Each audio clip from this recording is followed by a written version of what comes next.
Halo teman-teman semua, kalian tahu nggak sih fenomena yang marak diperbincangkan akhir-akhir ini? Di samping dampak perkembangan teknologi yang begitu pesat, hate speech menjadi salah satu hal yang cukup menjadi perhatian. Ujaran kebencian di dalam definisi hukum itu sendiri merupakan perkataan, perilaku, tulisan, ataupun pertunjukan yang dilarang karena dapat memicu terjadinya tindakan konflik sosial, kekerasan, atau sifat prasangka baik dari pihak pelaku ataupun korban dari tindakan tersebut. Website yang menggunakan atau menerapkan ujaran kebencian disebut hate site. Situs ini mayoritas menggunakan forum internet dan berita untuk mempertegas suatu sudut pandang tertentu. Berdasarkan pada data yang ada, bahwa pada tahun 2019, YouTube telah menghapus lebih dari 100.000 video dan 17.000 channel yang berkaitan pelanggaran aturan ujaran kebencian. Dan juga pada periode tersebut, 500 juta komentar hate speech telah dihapus dari platform YouTube. Tidak hanya itu loh, sepanjang Juli hingga September 2020, Facebook juga mengambil tindakan terhadap 22,1 juta konten ujaran kebencian. Tingkat proaktif terhadap ujaran kebencian ini naik sebesar 80,6%. Sementara itu, pada platform Instagram sebanyak 6,5 juta konten ujaran kebencian sepanjang kuartal ketiga tahun ini sudah ditindak. Jumlah ini naik 3,2 juta konten dari kuartal sebelumnya. Wah, sudah terbukti ya teman-teman bahwa kasus mengenai hate speech ini merupakan kasus serius yang butuh penanganan lebih lanjut. Tindakan hate speech pun menjadi fenomena yang marak dilakukan seperti halnya yang terjadi, yaitu tindak ujaran kebencian yang dilakukan pada kasus yang dialami Ustadz Mahir yang menjadi tersangka atas kasus ujaran kebencian di media sosial yang mengandung unsur sara.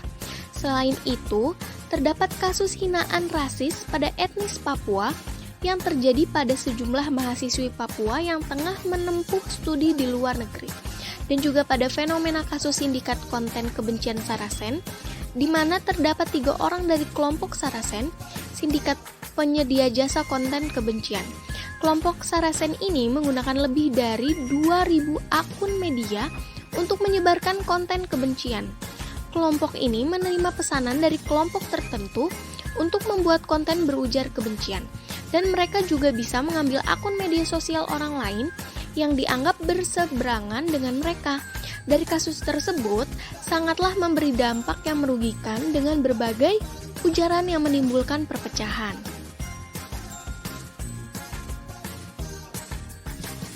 Nah, kalian pernah nggak sih melakukan hal seperti fenomena tersebut? Atau pernah melihat fenomena yang sama? Atau justru pernah mengalaminya? Dan kalian tahu nggak sih kalau ternyata hate speech itu merupakan salah satu bentuk agresi? Apa sih sebenarnya agresi itu? Yuk kita pahami lebih dalam. Agresi adalah perilaku yang sifatnya turun-temurun dan bersifat primitif. Pada zaman dulu, agresi dilakukan manusia yang tujuannya untuk bertahan hidup atau survival. Lalu pada perkembangan hidup manusia, agresi dilakukan dengan tujuan yang bermacam-macam. Menurut Dewald, Finkel, dan Denson, agresi adalah sebuah perilaku yang bertujuan untuk merusak, melukai, atau menyengsarakan suatu objek atau pihak tertentu, dan agresi dipandang serius dalam dunia individu, relasi antar individu, maupun dalam masyarakat. Mengapa hate speech dapat dikatakan sebagai salah satu bentuk dari agresi? Menurut Dewald, agresi merupakan sebuah perilaku yang bertujuan untuk merusak, melukai, atau menyengsarakan suatu objek atau pihak tertentu, serta agresi dipandang serius dalam dunia individu, relasi antar individu maupun dalam masyarakat. Pengertian tersebut berhubungan dengan tujuan hate speech itu sendiri yang menurut Williams dan Parsons dalam Mardianto, yaitu untuk mempengaruhi orang lain dan ataupun kelompok lainnya untuk merasakan hal yang sama, yakni membenci serta berharap figur orang atau komunitas yang dibenci akan celaka, hina, dan hancur kualitas dan harga dirinya. Hate speech dapat saja dilakukan oleh diri pribadi ataupun sekelompok orang yang membenci individu atau kelompok lainnya. Lalu, menurut Sri Mawarti, dalam fenomena hate speech merupakan tindakan komunikasi yang dilakukan oleh suatu individu atau kelompok dalam bentuk provokasi, hasutan, ataupun hinaan kepada individu atau kelompok yang lain dalam berbagai aspek seperti ras, warna kulit, etnis, gender, cacat, orientasi seksual, kewarganegaraan, agama, dan lain-lain. Hal tersebut yang menjadikan hate speech masuk ke dalam golongan agresi dengan tipe verbal yang menurut Bush dan Denny, agresi verbal merupakan agresivitas yang dilakukan dengan kata-kata, dapat berupa umpatan, sindiran, fitnah, maupun sarkasme. Lalu apa saja sih tipe agresi verbal itu? Bush membagi agresi verbal menjadi 4 jenis nih teman-teman, yaitu agresi verbal aktif langsung, agresi verbal pasif langsung, agresi verbal aktif tidak langsung, serta agresi verbal pasif tidak langsung.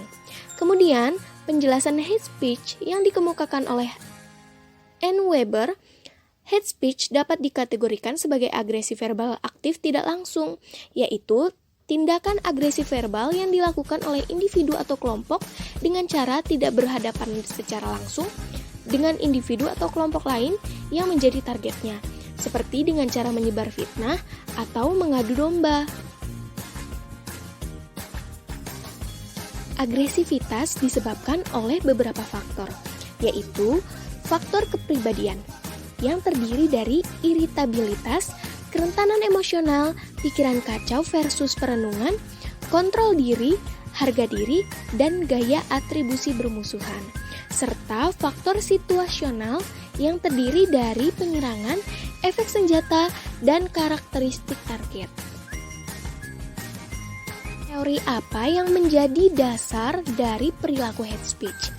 Nah, dalam psikologi, dampak fenomena hate speech dapat dikaitkan dengan teori stimulus respon. Prinsip model stimulus respon ini merupakan dasar dari teori jarum hipodermik.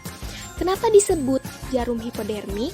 Karena dalam model ini digambarkan seakan-akan komunikasi disuntikan langsung ke dalam jiwa komunikan.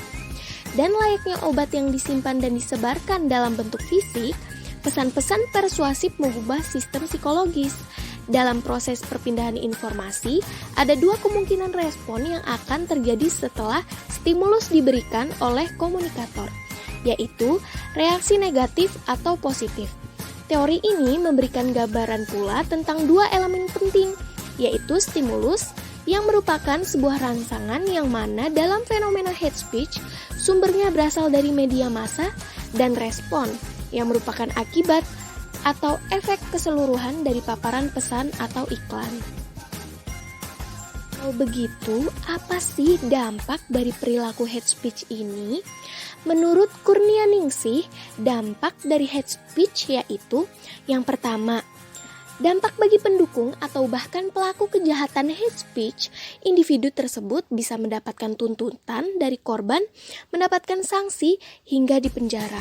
Yang kedua, dampak bagi korban menurut survei yang telah dilakukan, yaitu sebuah kegiatan amal anti-bullying nasional di Inggris, korban mengatakan bahwa efek terburuk dari tindakan hate speech adalah jatuhnya harga diri mereka dalam kehidupan sosial, serta merusak masa depan dengan cara menghancurkan optimisme dalam diri mereka. Apa sih yang harus kita lakukan agar kita dapat mengontrol agresi dalam diri kita agar tidak membawa dampak yang buruk untuk kehidupan kita?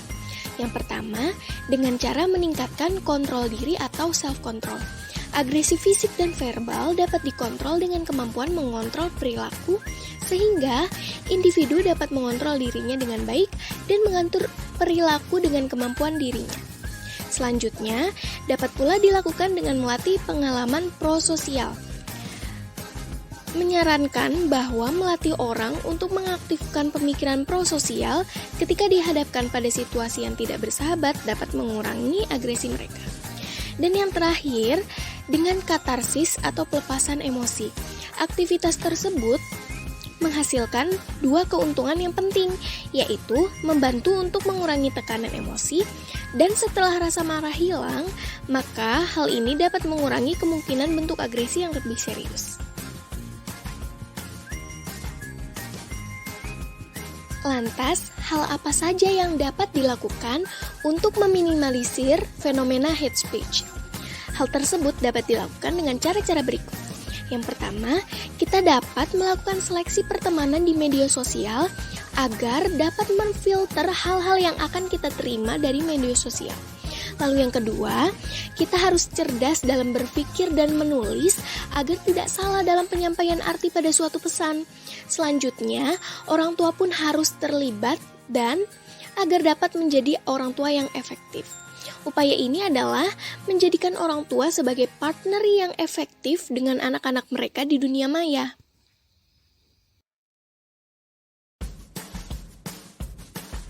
Lalu, sebagai masyarakat pengguna media sosial, perlu diingat bahwa fasilitas ini bukanlah hanya untuk kepentingan pribadi semata.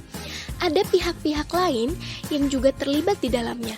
Untuk itu, masyarakat hendaknya turut mengawasi dan tidak mudah terpancing untuk melakukan tindakan anarkis terhadap berbagai postingan atau isu-isu yang menjadi viral di media sosial. Oleh karena itu, jangan lupa untuk cek kebenarannya dulu ya.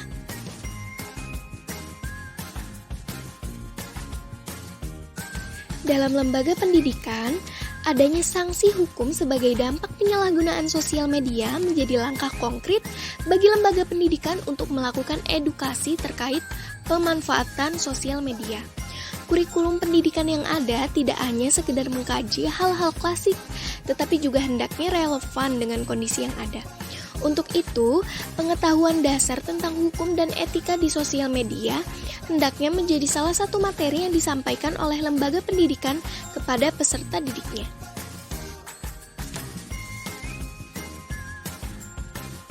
Selanjutnya, dalam pemerintahan. Tidak hanya melalui undang-undang dan peraturan hukum yang berlaku, pemerintah juga dapat memberlakukan apa yang disebut dengan sertifikat layak untuk menggunakan fasilitas media sosial.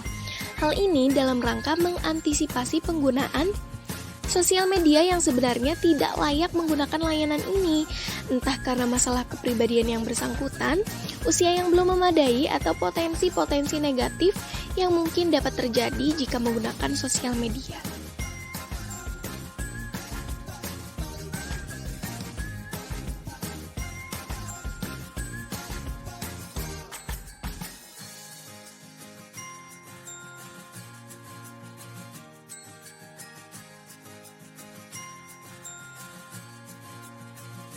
Itu, yuk kita sama-sama mengurangi hate speech, karena hate speech merupakan tindakan negatif dan akan berdampak buruk kepada penerimanya.